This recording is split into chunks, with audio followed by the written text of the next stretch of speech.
Les 2 minutes citoyennes, un podcast du site viepublique.fr.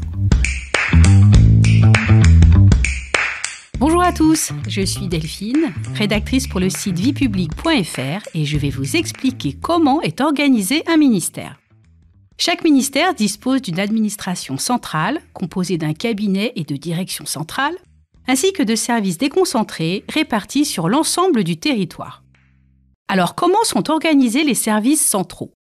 Les services centraux appliquent la politique décidée par le pouvoir exécutif à l'échelle nationale. Ils sont compétents sur l'ensemble du territoire, à la différence des services déconcentrés. Le cabinet d'abord.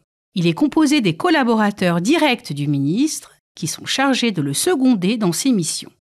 Le cabinet n'est pas une structure permanente. Ses membres sont nommés par le ministre et ils partent lorsque le ministre quitte ses fonctions. L'administration centrale, quant à elle, regroupe les services situés au siège du ministère, installés le plus souvent à Paris. Il s'agit des directions générales, sous-directions et bureaux. Contrairement au cabinet, ces structures sont permanentes car elles ne dépendent pas du ministre en place. L'administration centrale est composée de fonctionnaires. Elle impulse les grandes politiques du ministère et décide de leurs modalités d'application. À l'Éducation nationale, par exemple, c'est l'administration centrale qui fixe les programmes scolaires.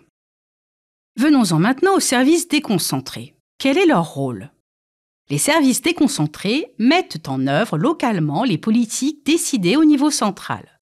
Présents dans chaque circonscription administrative, au sein d'une région ou d'un département, ils sont composés de fonctionnaires placés sous l'autorité d'un préfet.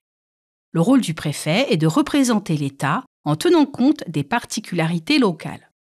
À l'Éducation nationale, par exemple, les services déconcentrés sont répartis en académies, chacune étant placée sous l'autorité d'un recteur. Vous pouvez réécouter ce podcast et toutes nos séries sur vos plateformes préférées et notre chaîne YouTube. N'hésitez pas à vous y abonner. Et pour en savoir plus, rendez-vous sur notre site internet viepublique.fr et nos réseaux sociaux. On se retrouve très bientôt. Au revoir à tous.